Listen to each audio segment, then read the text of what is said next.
Hello and welcome to today's webinar, Ask a Reserve Specialist.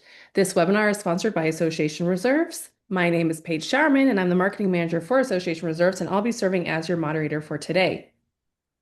Ask a Reserve Specialist is a 45-minute live Q&A webinar designed to give you direct access to expert insights on reserve studies, funding strategies, and California-specific regulations. This is your chance to hear from a seasoned reserve specialist. Whether you're facing complex reserve study questions, navigating new legislation, or simply want to understand best practices more clearly, this session is for you. We're here to help you cut through the noise, understand your reserve responsibilities, and leave with actionable answers tailored to your unique community needs. No presentation slides, just real questions and real answers that matter to you. Because today's session is driven by your questions, we encourage you to type them into the Q&A box in the Zoom control panel at any time, even starting right now. Not the chat box, but the Q&A box, and we'll get to as many questions as we can throughout this live session. Our host today is Sean Andersen.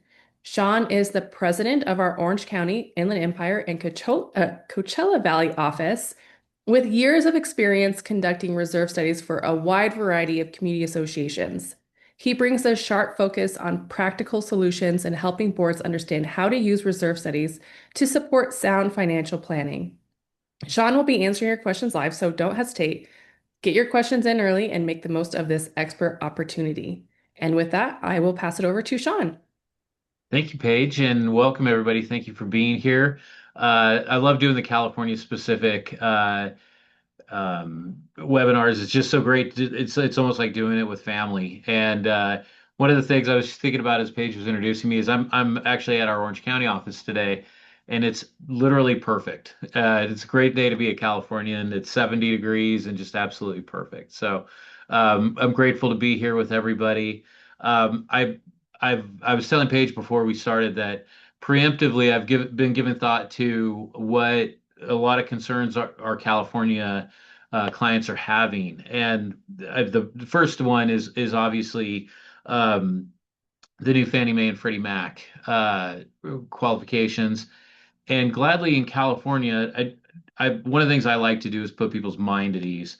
The requirement is going to be that reserve funding to be at least 15% of the assessment, and most associations in California are already there. So I don't think it's going to cause the amount of disruption that a lot of people are concerned with. There's going to be some obviously really struggling associations that'll have a hard time getting there, but I don't really think that'll be a problem. And then the Assembly Bill 2050, which is going to basically ramp or put more teeth into current existing civil codes on reserve funding. But again, most clients are going to be fine with that. Most clients are already doing reserve studies. That most clients are already updating them. The way the bill is currently written, it may look like there's going to be additional reserve studies needed that were mandatory within, but most associations in California are doing reserve studies every year.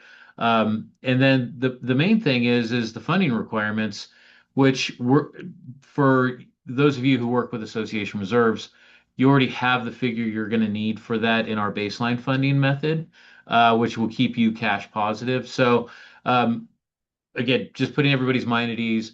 Most associations are going to be just fine with both of these. And I had lunch with a number of reserve analysts yesterday, Southern California reserve analysts, and everybody's got our eye on the ball right now, and we're making sure that everything is going to be well taken care of. So, Paige, if we want to start with the questions, I'm ready whenever everybody else is. Sounds good. We already have a couple coming in. So, like I said before, please continue to get your questions in and we'll go ahead and jump in. All right, Sean, please clarify non-functional turf. Kelly Richardson wrote an article recently stating that if the lawn is enclosed and not used by homeowners, it is non-functional. Yes, and I get so since you've quoted an attorney to me, I'm going to do what everybody should do when somebody quotes an attorney is to always clear this stuff with your legal counsel. What I've been told is that the definition, it is a very loose definition. Functional turf is if you can walk on it, if you play on it, if you do stuff, that's functional. If turf is only touched by your landscaper, it's not functional. But again, I think that Kelly's definition is a good one. I think again as that law starts coming due and having more teeth, we'll probably get more definitions for that. But if the turf is actually being used like as a dog park or something like that, it's considered functional. Okay. I have a 173 unit HOA that has over $1.6 million allocated for siding replacement, and I have told the Reserve State Company that this is not necessary, but they disagree. Is this normal to have this much money allocated for this? It sounds like, well, you've got a lot of siding. And so we need to lean on National Reserve Study standards for which components are being included. So I would ask your reserve analyst to measure that against National Reserve Study standards, and it's also going to matter on the type. There would have to be obviously a lot more information given of what's being funded for. So most of the time, if siding is being well painted and well maintained, we don't see overall replacement like that. But if the siding has not been well maintained and needs replacement, we should fund for it like that. I have a few clients that are near the ocean. They've not painted, they've not maintained, and their siding is literally rotted. So they're having to replace it. So we do fund for an overall replacement there. Other communities that the siding is really not an issue at all. It's well painted, it's well maintained. There might be a repair line in the reserve study for that, but not an overall replacement. So I would ask your reserve analyst push back a little bit and ask them to measure it against National Reserve Study standards and give a scope of why they're funding for it in the manner they are. All right, circling back to the turf question, non-functional turf, even if the turf uses potable water. Uh, I don't know. Again, I'm gonna say let's ask. I would say that as a reserve analyst, I would say let's focus on my area of expertise is funding for that, and we will build that. We're starting to build that into our reserve studies for our clients. But that's getting outside of my expertise, and I would really recommend you talk to your attorney about that. Perfect. Okay.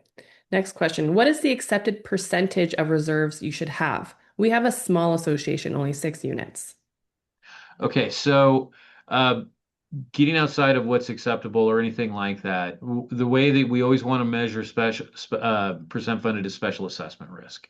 So when we've measured how percent funded correlates to special assessment risk. So associations that are above 70% funded only have a 1% chance of special assessment. So we call that a strong position to be in. If you're between 30% funded and 70% funded, it's a medium range. You've only got about a 10% chance of special assessment. But once you get below 30% funded, then you've got a 37% to 50% chance of special assessment the closer you get to 0% funded. So I would look at it more that way. Because so if you're a small community and you're 70% funded, you're still in a very minimal range of special assessment risk. Whereas if you're a small community and you're only 5% funded, then you've got a high risk of special assessment. And the bigger issue there is usually when it's a smaller community, the special assessments are bigger because there's less to be spread around. All right. Is brush abatement normally a reserve item? So it has become more so because so if we want to see if it's common area, we want to make sure that so a lot of my clients, particularly in South County and then in the Inland Empire, have to do this because of the fire danger and insurance and stuff. So we've built in funding for brush abatement, rehabbing landscaped areas to make them more fire retardant, stuff like that. So that's another thing. You want to make sure that you're talking to your reserve analyst and you're getting your needs of the community into your reserve study because that might not be the case for a place in Seal Beach. But out in Corona, yeah, we do fund for stuff like that. Same with in Santa Margarita. All right, budgeting for a legal retainer is out of the question for one of my associations, but I was wondering if you have ever advised an association to establish a legal counsel line item in a reserve fund, and in case of emergency safety net, so to speak. I would not in the reserve fund or in the reserve study. I've had clients ask me to do that, and I understand that it's tempting to do that because attorneys are expensive, and here's your largest account is your reserve fund, but your reserve funds are there to replace your common area assets as they fail, and funds are literally dedicated to that through the deterioration rate of the assets. And so you've been funding for that. So if you take that out for something like a legal retainer, you're going to drop your percent funded. I would recommend if you're going to do that in operating, but do not use reserves for it. All right, how do you plan for the future in times of economic upheaval? Oh, well, so gladly in my world, we have very predictable things. We know we need to slurry seal, every 4 or 5 years on our asphalt. We know we need to paint wood every 4 or 5 years. We know we need stucco. So we have that kind of situation where we have some variables that are very consistent. Then we want to have realistic views of inflation and interest. Gladly, we're starting to get interest, but unfortunately, we're still getting a lot of inflation. So we need to be realistic. We need to understand homeowners assessments are going to go up. Right now, I know it's hard because everything's very expensive and everything's inflating so fast. But remember that the assessments are there to offset the expenses of the community, and those expenses are going up too. So if we say, okay, well, everything's getting so expensive, we're going to keep dues low, and we're not keeping pace with inflation, we're just kicking the can down the road and getting a special assessment in the future. All right. Will the study recommend a sequence for the work, like scheduling natural companion projects at the same time, for example, windows and siding? Yes, absolutely, as it should. That when we look at a component list, we want to make sure that we have what we call natural cycles. So I mentioned painting of the stucco and the wood. If we're painting our wood every 5 years and our stucco every 10 years, we want to cycle those together because we want to do things as big projects. So the more we can look at things as projects, the better. All right. For a high rise, how do we fund plumbing replacements that have previously not been funded? We know that some of our drain lines, non-roof, are starting to wear. How do we incorporate these or those when they have not been funded previously without tanking our reserve percent funded? That is an excellent question. It's a question that a lot of people are starting to deal with. So I keep coming back to National Reserve Study standards, and so when we do that, we want to look at it. Is it the association's obligation? Obviously, the plumbing in your high rise is. Can it be reasonably anticipated? That's where we get a little bit off, but we're going to put a pause on that. Is it a significant cost? It's a very significant cost. So what I would recommend generally is number one, hire a subject matter expert. Find a plumber who's willing to do the inspections, do cammering, do whatever it has to be done to figure out some sort of lifespan for your plumbing. He may come back and say there's nothing wrong with it, but you can anticipate $10,000 in expenses every year on this because these lines are getting older. Then go to your reserve analyst and say, here is this subject matter expert's findings. He's saying we could expect about $10,000 of repairs for these lines every single year, and then build that into the reserve study as an annual allowance. He might come back and say, you're okay for the next 10 years, but in 10 years, you've got to repipe your buildings. Again, make sure you get a subject matter expert report on that, provide it to your reserve analyst, and have them use those findings. Our latest reserve study update will be finished soon. How will the reserve study be affected if I install a new component system or equipment shortly after the new reserve study is completed? Should I let the reserve specialist know before this study is completed? Yes, I would.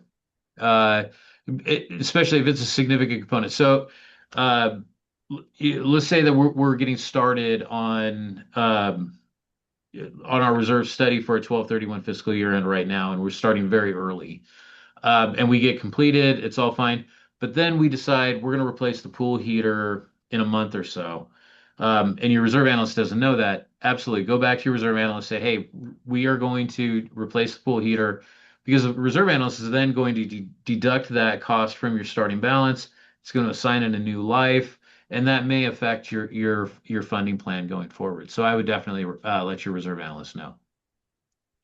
All right. If your current reserve balance is too low, do you recommend a special assessment to bring it up to where it should be? Not necessarily.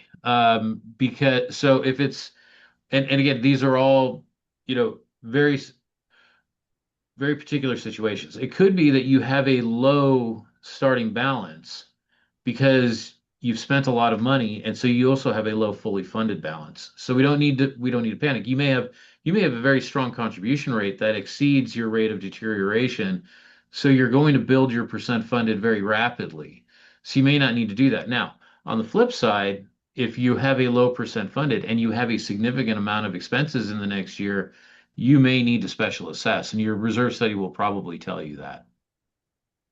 Okay, this sounds like an insurance question, but I'm going to ask you anyways. Is the reserve studies component list useful or appropriate to use for statement of values for property insurance coverage? I don't know that. I don't know the answer to that. Yeah, that's an insurance question. All right.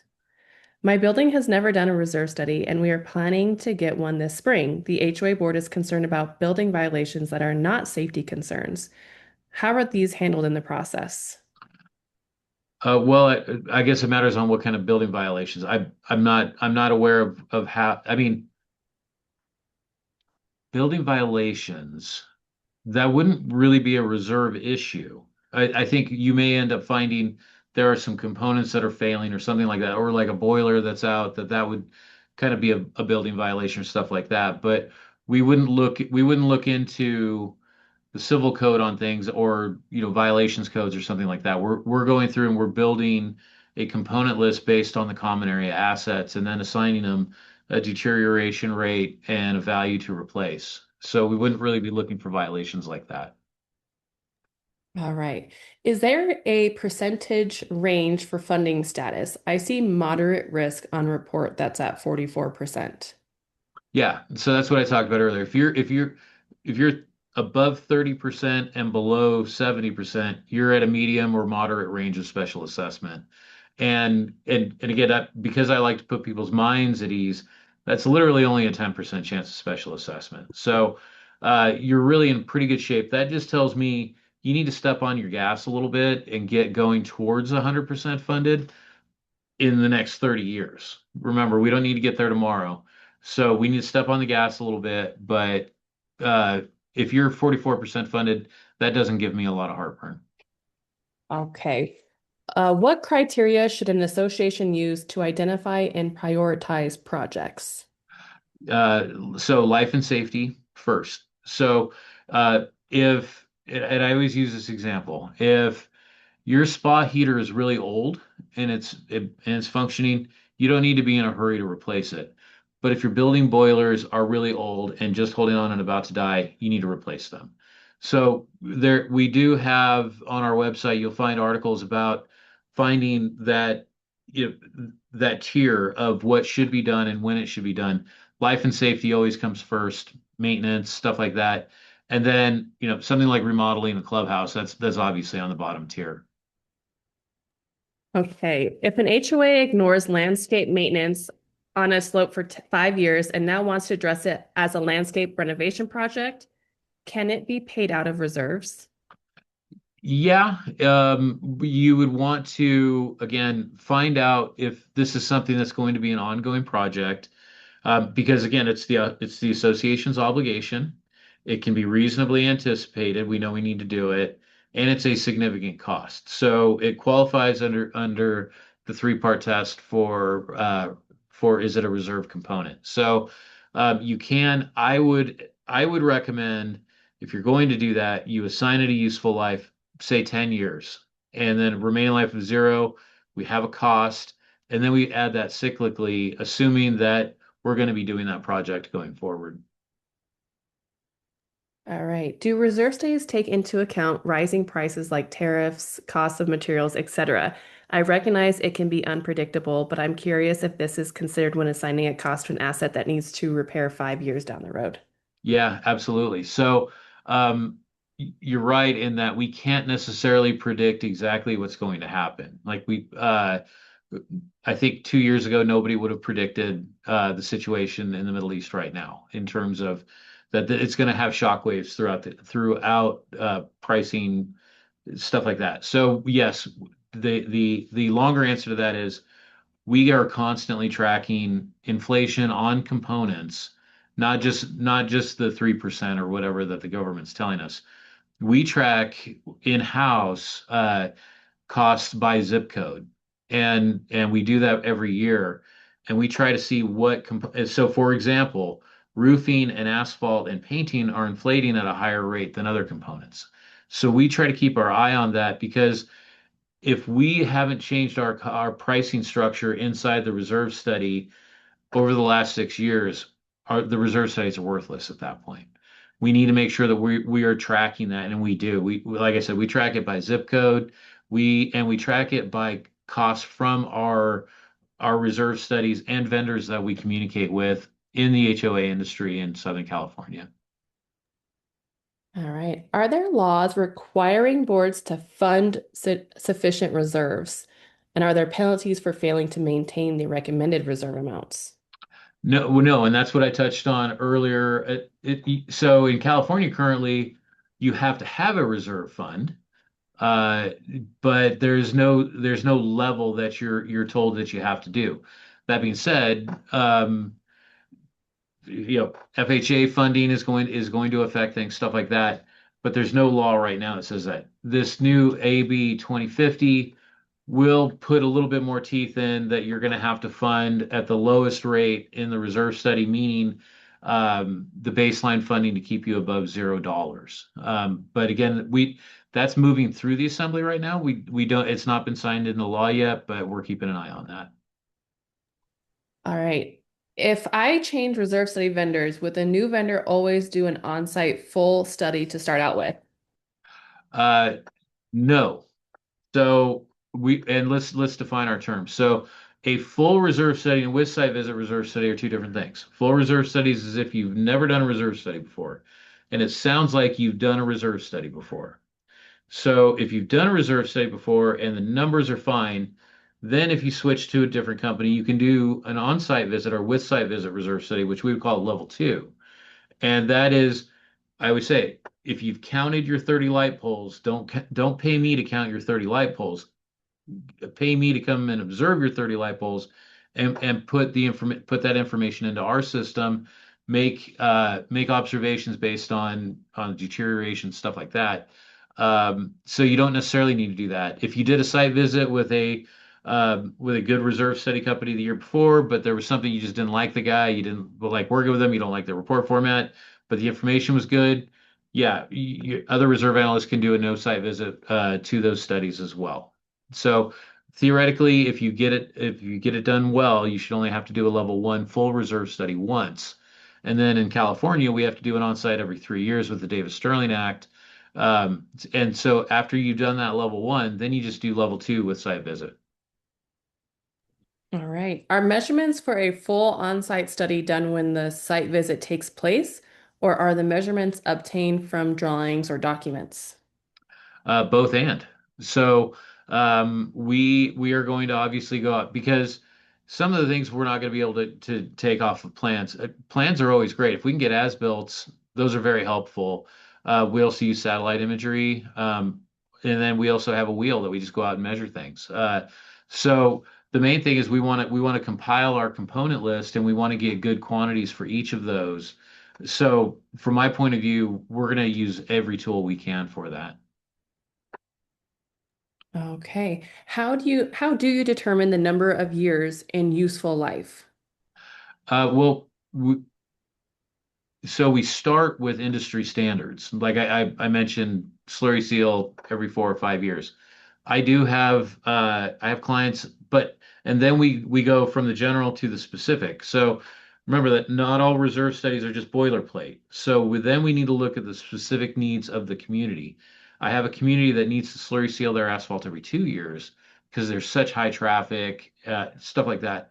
So they slurry seal every 2 years. So we use a useful life of 2 years in that community, but our default would usually be 4 years. So we take the industry standards and then we apply logic to the specific community. And if that specific, for example, I have clients that have to replace their pool heaters every 5 years, and traditionally that should be an every 10-year component. But this community in particular, every 5 years their pool heaters fail. We use a useful life of 5 years, even though the industry standard is 10. Okay. How would the reserve analyst know if the funding is adequate for each component? Well, hopefully they're reviewing your component list. They're using so again, when we're compiling a reserve study, we review the component list, make sure that the costs are what we would recommend that they be, and we measure it against our cost database, and hopefully at that point they're being captured. You don't want to get into the situation where you're just not paying attention to it. You want to look at your component list, make sure the costs are current. All right, next question. If you never had outside water drains in a townhouse community as a component on the component list, and now after 40 years, drains are failing, how should this be put into reserves? So uh, again, we want to look at what are the specific needs of the community, and were those outside water drains, should they have been in there? So I'm going to go from the general to the specific, and say that if a component should have been in there but was missed by your reserve analyst, you're not bound as a board to suffer the consequences of that mistake. If there's let's make it a more dramatic thing. If your reserve analyst missed a roof and that roof fails, you're not bound to not use reserves because your reserve analyst missed that component. That component complies with National Reserve Study standards. It's the association's obligation. It can be reasonably anticipated, and it's a significant cost. So I would argue that you could just take that roof, do the project, and it's a reserve component. Sounds like if you have a drainage situation, again, it's a little bit more of a gray area, but I would argue add it into reserves and add it into your reserve study and begin funding for it. Okay. Informing an accurate reserve state can be tricky, especially when the board is not actively involved. I find myself pulling more weight when it comes to coordinating and assisting our analyst. What have you seen in your experience as successful, feasible steps a board can establish to ensure an accurate reserve fund? First and foremost, if you get the opportunity, join your reserve analyst on the site inspection.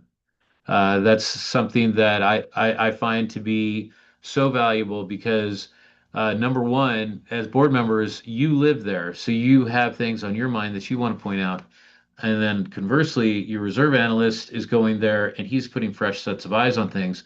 So you can talk to each other and see what each other is seeing. You can also sit and talk to each other. What we generally will do is sit and talk to the board members. We are going to ask questions. Hey, when's the last time you painted? When's the last time the roof was replaced? Stuff like that.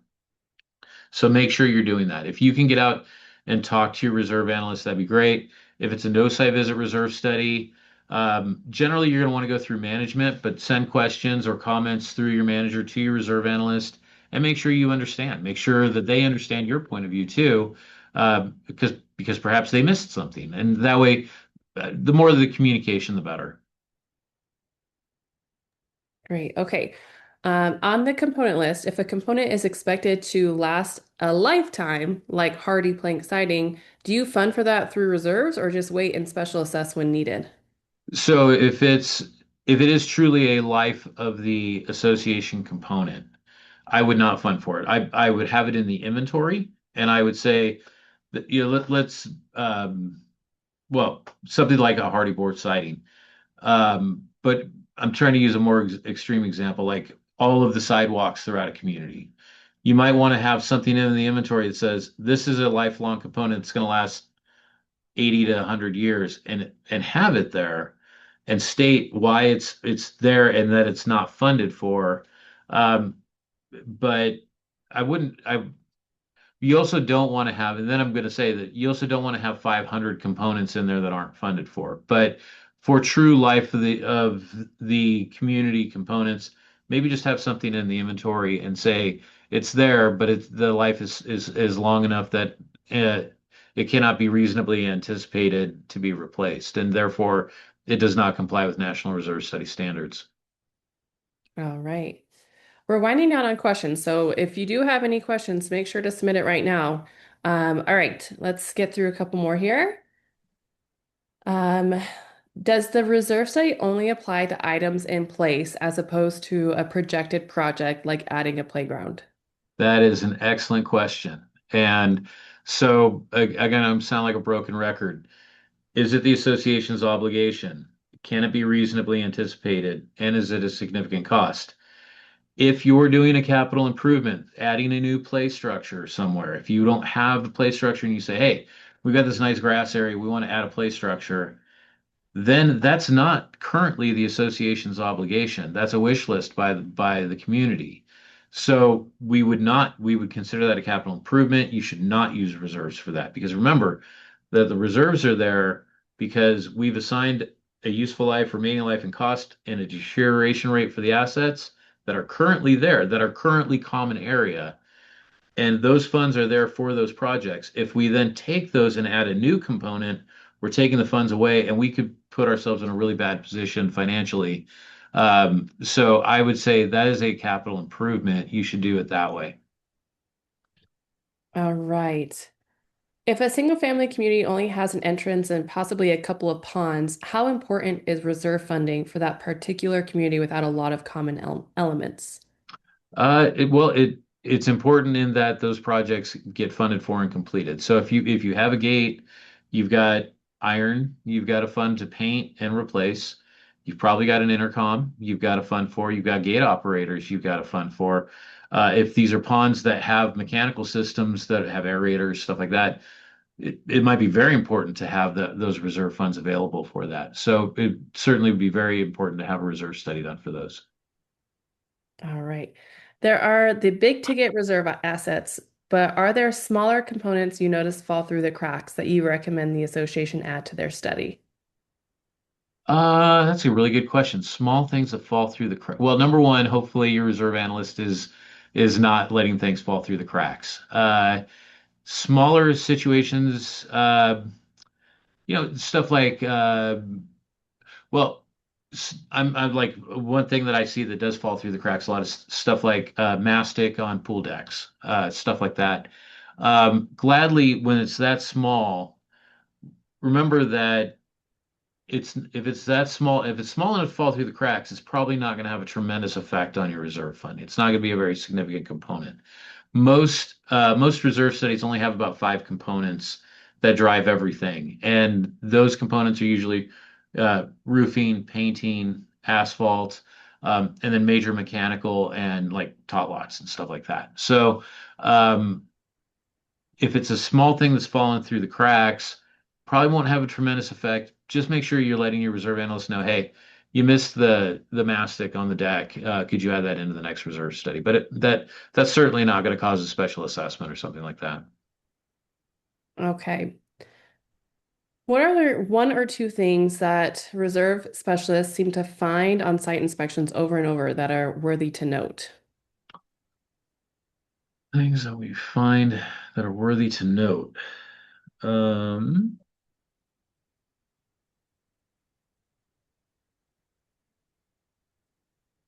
I'm trying to think of a way to. I'm trying to think of components that I see that um, are often neglected. Pool area restrooms are often very much neglected. The, as I mentioned, pool mastic, pool decking, um, painting. I have a real concern that people let painting go too long, and it costs 10 times more to replace wood than to paint it and maintain it. Um, so I'd like to tell most communities, hey, pay attention to your painting. Make sure you're painting your wood. Even if you think, well, it looks just fine, there might be a lot of deterioration going on. All right. I have one more question on my list. So this is the last call for questions. Make sure you get them in. But let's do this one here. How do you catch up if you're underfunded? That is a really great question. Number one, you want to make sure that you're adequately funding reserves. So uh, there's always the $10 solution that we talk about. Um, $10, if you can raise your assessments $10 per unit per month and have that $10 go directly into reserves, that and do that over a 3-year period, you've raised your monthly reserve contribution in 3 years $30, and that will really get you going in the right direction. And $10 is not one of the what I call magic numbers that cause pitchforks to come out. If it's $20, pitchforks come out. If it's $10, that's about one trip to Starbucks a month that you don't have to do. And so people might get a little grumpy, but the $10 solution's a great solution to that. Just say, $10 per unit per month, additionally going into reserves, and do that over a 3-year period rather than $30 in 1 year. And you very quickly will gain strength in your fund rapidly. Okay, we had a couple more come in. How do we manage the large maintenance items that we do work on partially? For example, pool area furniture, some replaced and others not, or gym equipment. So when you say, well, okay, let's take like pool furniture. There are ways what you could do is if you're going to do a pool furniture refurbish, we could add a component in there so that we get the most out of the useful life of the pool furniture replacement. So if you're going to do like a restrap and painting and stuff like that every 5 years, and then maybe get 15 years out of the entirety of the pool furniture, we would build that into the reserve study that way. If you got major mechanical like boilers that have to do a major refurbish at halfway of their life, we would set up a component to do that too. So there are definitely ways that we could be flexible and make sure that we're getting those kind of components funded for. All right. Do you reserve for possible termite damage that can't be seen? Yes, so we fund for termite treatments, and usually what we will do there is look at the history of the association and also talk to their termite guy and say, hey, because one of the things I've been told when I was on the board of directors of my old community, we had a termite guy come in and do a presentation to us, and he said there are two kinds of buildings in Southern California: those that have termites and those that are going to have termites. So, yeah, we generally do fund for it that way. All right.